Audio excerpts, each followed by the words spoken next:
Hi guys, welcome back to my channel. ఇవాళ ఈ వీడియోలో మనం సిఎస్ఎస్ ఇంట్రొడక్షన్ గురించి చెప్పుకోబోతున్నాం. అలాగే మనం సిఎస్ఎస్ రావడానికి ఎన్ని వేస్ ఉన్నాయో కూడా చెప్పబోతున్నాను. సో చూస్తూనే ఉండండి. నా పేరు వెంకీ, మీరు చూస్తున్నారు కోడ్ విత్ వెంకీ ఛానల్. మనకి సిఎస్ఎస్ ఎంత ఇంపార్టెంట్ అంటే మనం సిఎస్ఎస్ లేకుండా వెబ్సైట్స్ని అసలు చూడలేం. ఫర్ సపోజ్ మీకు ఒక ఎగ్జాంపుల్ అయితే చూపిస్తాను, చూడండి.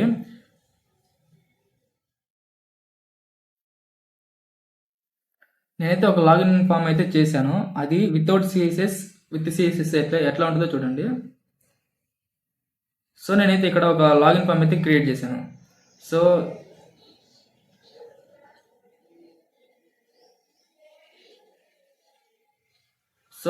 ఫేస్బుక్ లాగిన్ ఫామ్ అయితే క్రియేట్ చేశాను.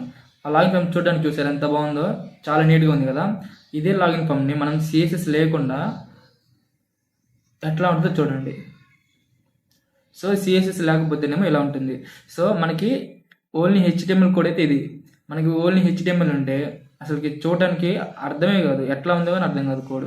సో మనం దీన్ని సిఎస్ఎస్ యూజ్ చేసుకుని చాలా బ్యూటిఫుల్గా అయితే రాయొచ్చు. సో ఇప్పుడు సిఎస్ఎస్ అప్లై చేస్తాను చూడండి.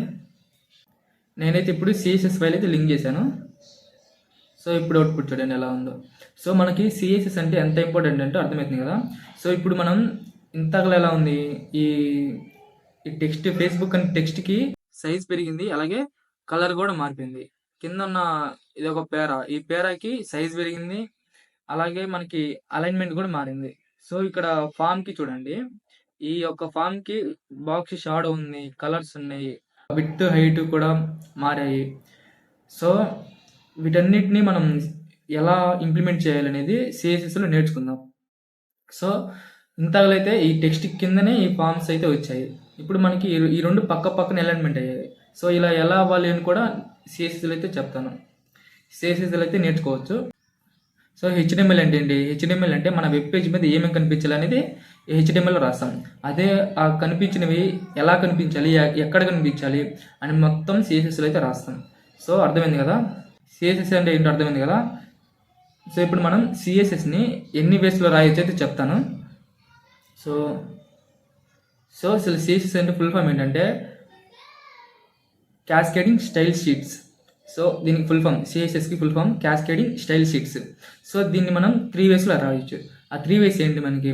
ఒకటి ఇన్లైన్ సిఎస్ఎస్, అలాగే ఇంటర్నల్ సిఎస్ఎస్, అలాగే ఎక్స్టర్నల్ సిఎస్ఎస్. మనమైతే ఈ 3 వేస్లో అయితే సిఎస్ఎస్ అయితే రాయొచ్చు. సో మనకి ఫస్ట్ వన్ అయితే చూద్దాం, inline CSS first one. So inline CSS అంటే ఏంటంటే, సో ఆ నేమ్లోనే ఉంది కదా, ఇన్లైన్ సిఎస్ఎస్ అంటే ఆ లైన్ లోపలైనా రాస్తాం మనం. సో అంటే ఇప్పుడు దానికైతే నేను మీకు ఒక ఎగ్జాంపుల్ అయితే చూస్తాను. నేనైతే ఒక కొత్త ఫైల్ అయితే క్రియేట్ చేస్తాను.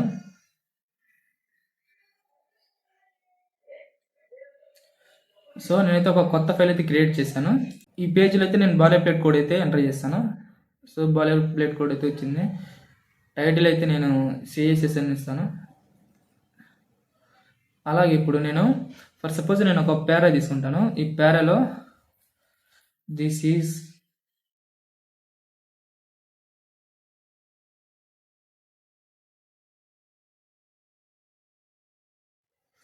Introduction to CSS. సో ఇలా అయితే నేనైతే ఒక పేరా తీసుకున్నాను. సో ఈ పేరా అవుట్పుట్ అయితే చూద్దాం మనం. సో దీన్ని అయితే నేను లైవ్ సర్వర్లో ఓపెన్ చేస్తాను.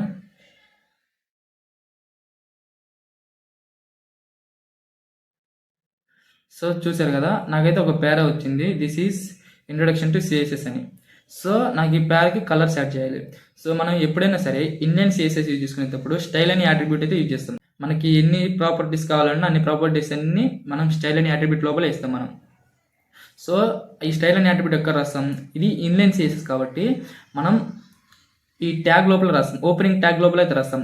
నీకు ఏ ఎలిమెంట్కి అయితే సిఎస్ఎస్ అప్లై చేయాలనుకుంటున్నావో ఆ ఎలిమెంట్ దగ్గరికి వెళ్ళి ఆ ఎలిమెంట్కి ఉన్న ఓపెనింగ్ ట్యాగ్ అయితే మనం స్టైల్ అనే అట్రిబ్యూట్ ద్వారా స్టైల్స్ అనేది అప్లై చేస్తాం. నేనైతే ఇక్కడ ఒక స్టైల్ అనే అట్రిబ్యూట్ అయితే తీసుకుంటాను. స్టైల్ ఈక్వల్స్ టు, సో ఈ స్టైల్ అట్రిబ్యూట్ లోపల మనకి 2 ఉంటాయి, ఒకటి ప్రాపర్టీ, ఇంకోటి వాల్యూ. ఇప్పుడు మనకి ఫాంట్కి కలర్ మారాలనుకోండి, దానికి ప్రాపర్టీ ఏంటంటే కలర్, ఆ కలర్కి వాల్యూ ఏంటంటే మనకి కావాల్సిన ఎల్లో కానీ, రెడ్ కానీ, పింక్ కానీ, ఇట్లా సో మెనీ కలర్స్ ఉంటాయి కదా. ఇట్లా సో మెనీ కలర్స్ ఉంటాయి కదా, ఈ కలర్స్ అనేవి వాల్యూస్ అనమాట. అంటే ఇప్పుడు మనకి ఫాంట్కి కలర్ మారాలంటే కలర్ అని ప్రాపర్టీ ఇవ్వాలి, అదే దానికి బ్యాక్గ్రౌండ్ మారాలంటే బ్యాక్గ్రౌండ్ అని ప్రాపర్టీ ఇవ్వాలి, బోర్డర్ కావాలంటే బోర్డర్ అని ప్రాపర్టీ ఇవ్వాలి. ఇలా సిఎస్ఎస్లో అయితే మనకి మెనీ ఆఫ్ ప్రాపర్టీస్ ఉంటాయి. సో ఈ ప్రాపర్టీస్ అన్ని మనం చాలా అయితే ఉంటే మనం అన్నీ నేర్చుకోవాల్సిన పని లేదు. సో ఇంపార్టెంట్ వరకు అయితే చూసుకోవచ్చు. సో ఇప్పుడైతే నేను ఒక కలర్ అయితే మారుస్తాను. కలర్ నేను రెడ్ ఇస్తాను. సో మనమైతే ఫైల్లోకి క్లిక్ చేస్తే ఇప్పుడు మనకి కలర్ అయితే మారింది. సో రెడ్ కలర్లోకి అయితే మారింది. కలర్ అంటే మనకి ఫాంట్కి కలర్ మారుతుంది. అలాగే నేను మనం దీని లోపల ఇంకొక ప్రాపర్టీ కూడా రాయాలంటే మనకి సెమీకోలం ఉంది కదా, సెమీకోలం తర్వాత ఇంకొక లైన్ ఇంకొక ప్రాపర్టీ అయితే ఇవ్వచ్చు. నేను బ్యాక్గ్రౌండ్ అయితే ఇస్తాను. బ్యాక్గ్రౌండ్ పింక్ ఇస్తాను, పింక్ కాదు బ్యాక్గ్రౌండ్ ఎల్లో ఇస్తాను. సో నేనైతే బ్యాక్గ్రౌండ్ అయితే ఎల్లో ఇచ్చాను. సో నాకైతే బ్యాక్గ్రౌండ్ మొత్తం ఎల్లోలోకి మారిపోయింది. కలర్ ఏమో రెడ్లో ఉంది, బ్యాక్గ్రౌండ్ అయితేనేమో ఎల్లో కలర్లో మారిపోయింది. అలాగే నేను బోర్డర్ కానీ ఇస్తాను, దీనికి బోర్డర్ కానీ ఇవ్వచ్చు.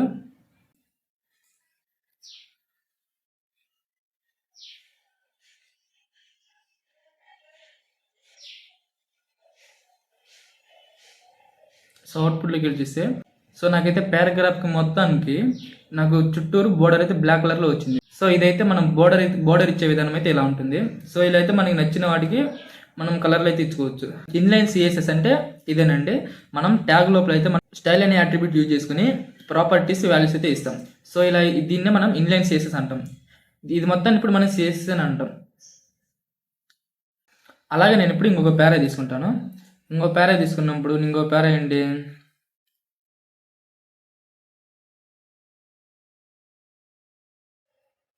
యాపిల్స్ ఆర్ రెడ్,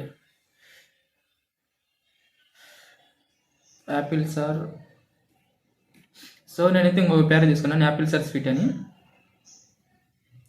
సో మనకి అవుట్పుట్లో ఏమొచ్చింది, మన ఫస్ట్ పేరాకి అయితేనేమో మనం కలర్లు అప్లై చేసాం. సో కలర్ ఉంది. సో సెకండ్ పేరాకి అయితే మనం ఏ కలర్ అప్లై చేయలేదు. సో నాకైతే ఇలానే నార్మల్ టెక్స్ట్ అయితే వచ్చింది. సో నాకు ఈ సేమ్ నాకు సెకండ్ పేరాకి కూడా నాకు సేమ్ పైన ఉన్న ప్రాపర్టీసే నాకు కావాలనుకోండి, అప్పుడు మళ్ళీ ఈ పేరాలోకి వెళ్ళి స్టైల్ అని ఇచ్చేసి కలర్ రెడ్,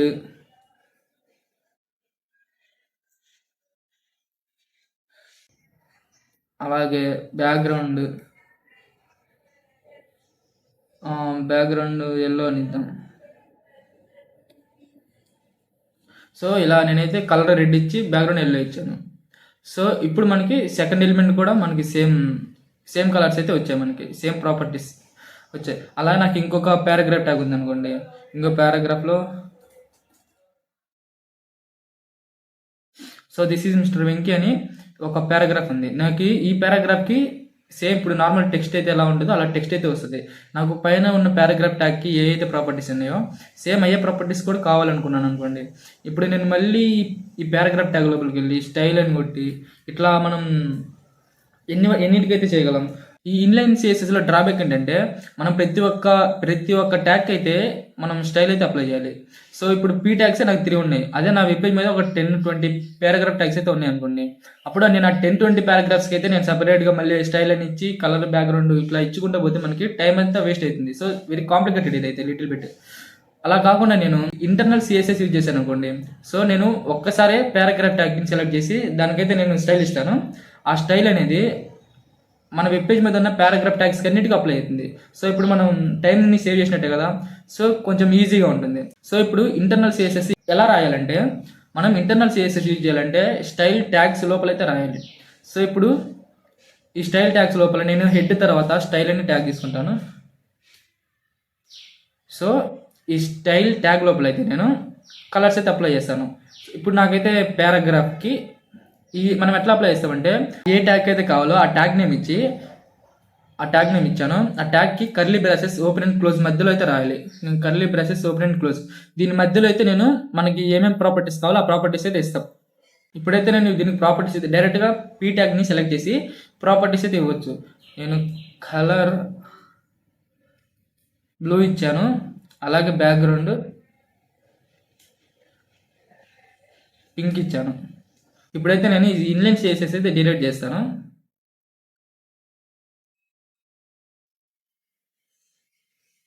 సో నేను ఇప్పుడు ఇన్లైన్ CSS డిలీట్ చేశాను. ఇప్పుడు నేను స్టైల్ ట్యాగ్ లోపల రాశా. ఇట్లా స్టైల్ ట్యాగ్స్ లోపల రాస్తే దాన్నే ఇంటర్నల్ CSS అని అంటారు. సో మనం రాసేదైతే మొత్తం ఒకటే, కానీ దాన్ని పిలిపే వేరు. సో ట్యాగ్ లోపల రాస్తేనేమో ఇన్లైన్ CSS అంటాం, అలా ట్యాగ్స్ లోపల రాస్తే స్టైల్ ట్యాగ్స్ లోపల రాస్తే ఇంటర్నల్ CSS అంటాం. అదే మనం ఇంకొక సపరేట్ CSS ఫైల్ క్రియేట్ చేసి ఆ ఫైల్ని మన HTML ఫైల్కి లింక్ చేసి ఆ ఫైల్లో రాస్తే మనకి CSS ఫైల్లో రాస్తేనే అది ఎక్స్టర్నల్ CSS అవుతుంది. సో మనం మొత్తం రాసేదైతే ఒకటే, కాకపోతే అది రాసే విధానాన్ని బట్టి దాన్ని పిలిచే పేరు మారుతుంది అంతే. సో ఇప్పుడైతే నేను దీన్ని అవుట్పుట్ అయితే చూపిస్తాను. సో చూడండి, నాకు టెక్స్ట్ అయితే బ్లూ కలర్లోకి మారిపోయింది, అలాగే బ్యాక్గ్రౌండ్ అయితే పింక్ కలర్లోకి అయితే మారిపోయింది. దీంట్లో అడ్వాంటేజ్ చూసారా, నేనైతే ఒక్కసారి రాశాను, కలర్ బ్యాక్గ్రౌండ్ నేను ఒక్కసారి రాశాను, నాకు టోటల్గా 3 పారాగ్రాఫ్స్కి అయితే అప్లై అయింది. సో అలాగే నేను ఇంకొక పారాగ్రాఫ్ తీసుకుంటాను.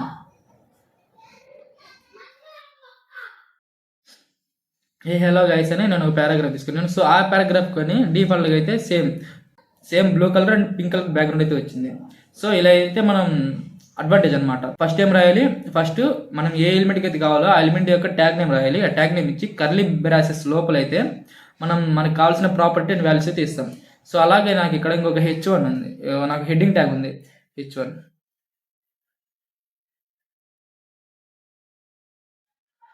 Welcome to my channel.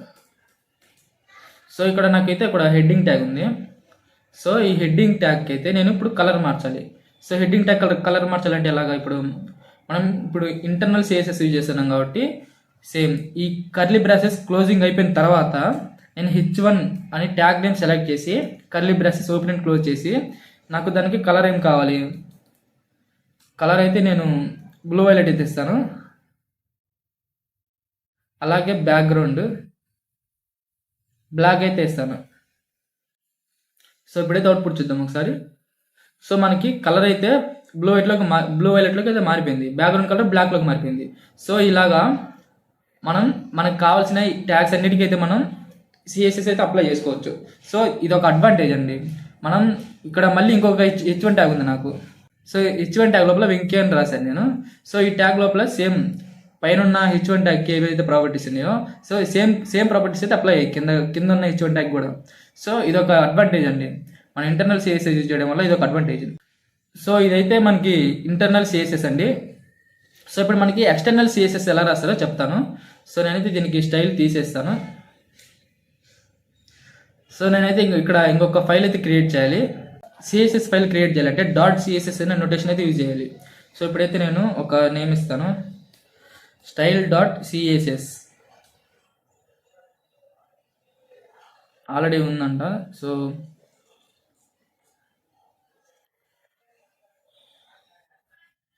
code.css అని ఇచ్చాను నేను నోటేషన్. సో నేనైతే ఇప్పుడు చూడండి నేమ్ ఏమని ఇస్తున్నాను, code.css అని నేమ్ ఇచ్చాను నేను. సో ఇప్పుడు ఎంటర్ కొట్టానంటే నాకైతే CSS ఫైల్ అయితే క్రియేట్ అవుతుంది. సో .css అని అయితే మ్యాండేటరీ ఉండాలి. డాట్కి ముందు మనం నేమ్ ఏదైనా ఇచ్చుకోవచ్చు. సో .css అంటే CSS ఫైల్ నోటేషన్ అనమాట.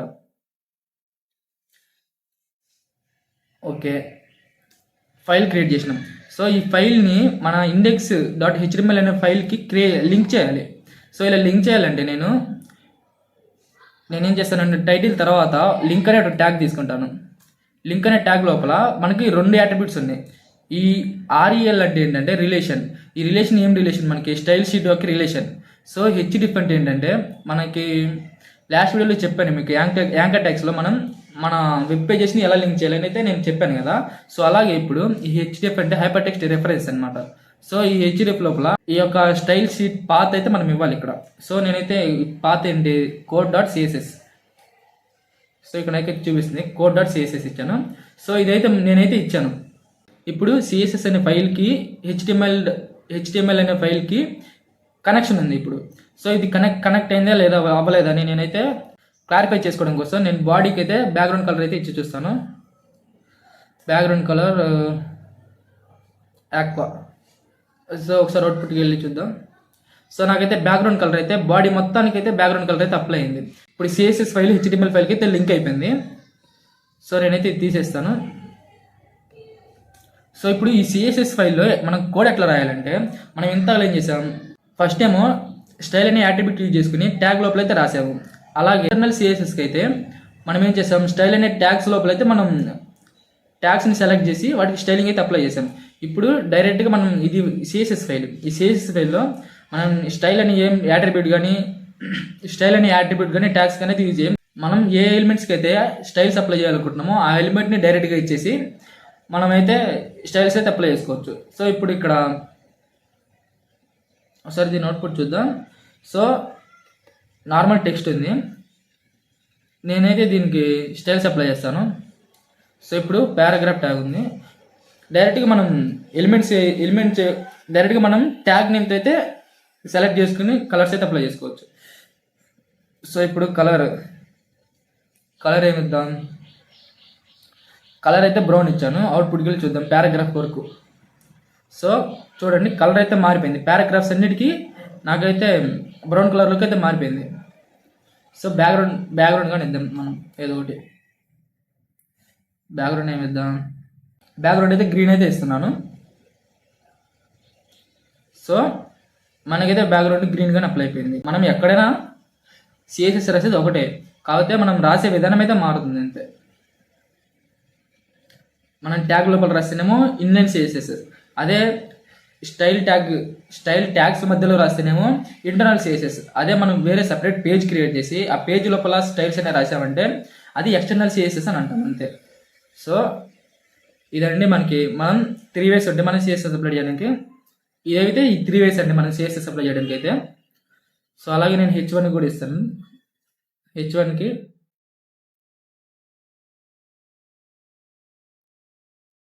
కలర్ వైట్ ఇచ్చి బ్యాక్గ్రౌండ్ కలర్ అయితే బ్లాక్ ఇస్తాను.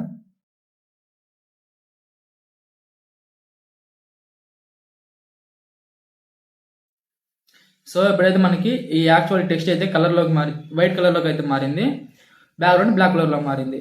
ఇట్లయితే మనం సిఎస్ఎస్ని అయితే మనం అప్లై చేసుకోవచ్చు. సో ఇది ఇంట్రడక్షన్ వరకే కాబట్టి సో ఇంతవరకు అయితే నేను ఈ వీడియో వేస్తాను. సో సిఎస్ఎస్ని 3 waysలో ఎలా అప్లై చేయాలో మీకు అర్థమైంది అనుకుంటున్నాను. సో ఈ వీడియో నచ్చినట్టయితే లైక్ చేసి సబ్స్క్రైబ్ చేసుకోండి. Thank you for watching guys.